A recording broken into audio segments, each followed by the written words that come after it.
Hello there. Have you ever experienced a little still, quiet voice? It's almost as if it's in the back of your head telling you, pick that up, don't close that door, don't do this, do that, go here, go there. Some people might say this is my intuition. Some people might say this is a sixth sense. Some people might say this is my conscience speaking to me. Some people will even go as far as to say, man, I've got ESP, extrasensory perception. I perceive things more than what other people do. I don't want to get into a theological debate, but I believe that still small voice speaking in my mind, in my consciousness, in my soul, or whatever you want to describe it, is God speaking to you and to me. And my encouragement today is to turn on and turn up the volume and listen to what that voice is saying. Look at what Isaiah 30 verse 21 has to say. He says, whether you turn to the right or to the left, your ears will hear a voice behind you saying, this is the way, walk in it. And in the 15th verse, he gives us a bit of the context that this is the sovereign Lord telling the nation that you must stop your idolatry and your sins. It's going to get you into serious trouble. The voice of God is always there, pre-warning you for whatever lies ahead. Have you ever been ever driving your car and you almost on autopilot, and instead of turning down left, you carry on and you realize, oops, I forgot my turning. Have you ever thought that maybe that was just the Lord helping you? Because if you'd have turned down that way, it could have been a tragic accident or something that could have happened. And so the Lord is trying to teach us to listen to that still small voice saying, this is the way to go. There's a wonderful example in Numbers chapter 22 where the king of Moab, Balak, wants to have somebody to curse the nation Israel from passing through into the promised land. And he decides on a man by the name of Balaam. And he says, this is the guy. What he prophesies, what he speaks over people, happens.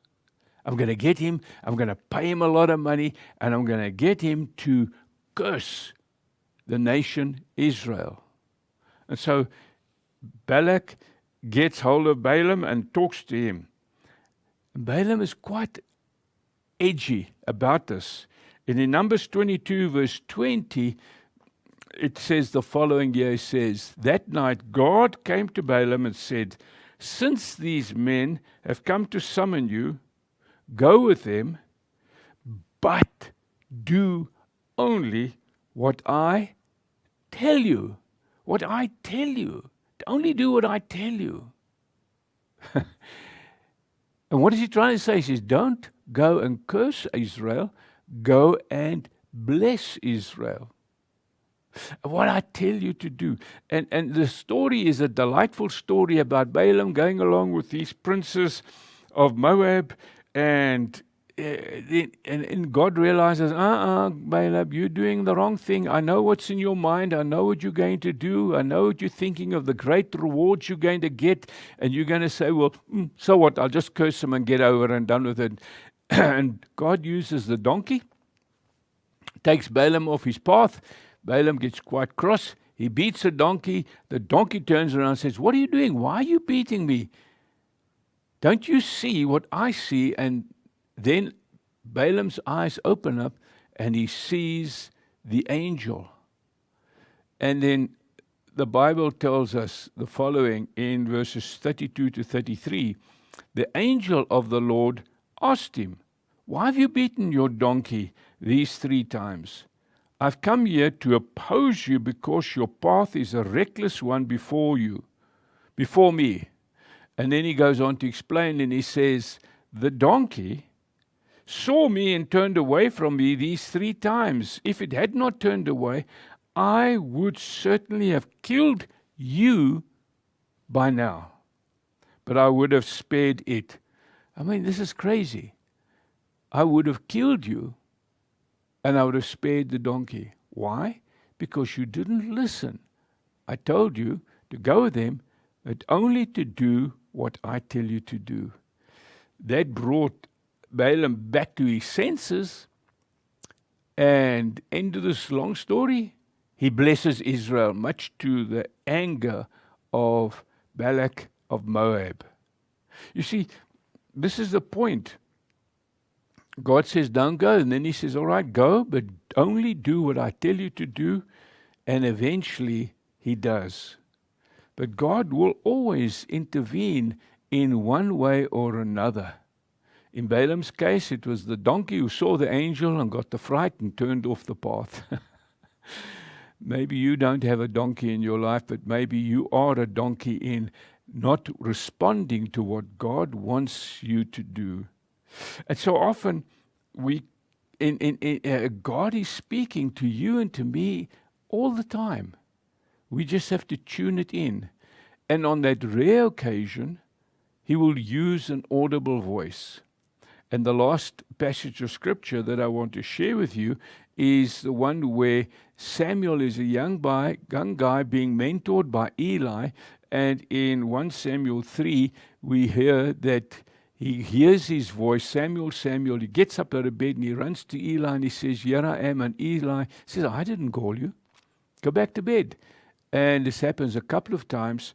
And then Eli realizes, okay, this must be God's calling Samuel. And he tells him what to do. And this is what we find in 1 Samuel 3 verse 10. It says, the Lord came and stood there calling as at the other times, Samuel, Samuel. Then Samuel said, speak, your servant is listening.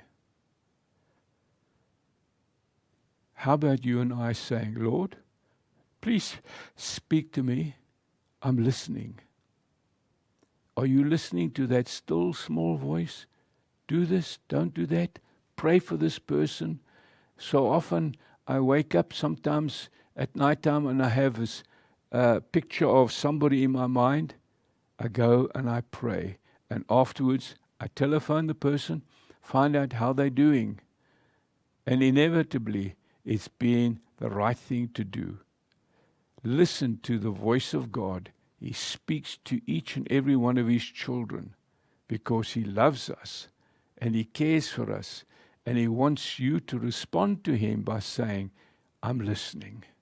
Father, help us to grow and develop our receptiveness to your Spirit as he speaks to us in Jesus' name. Amen. God bless you.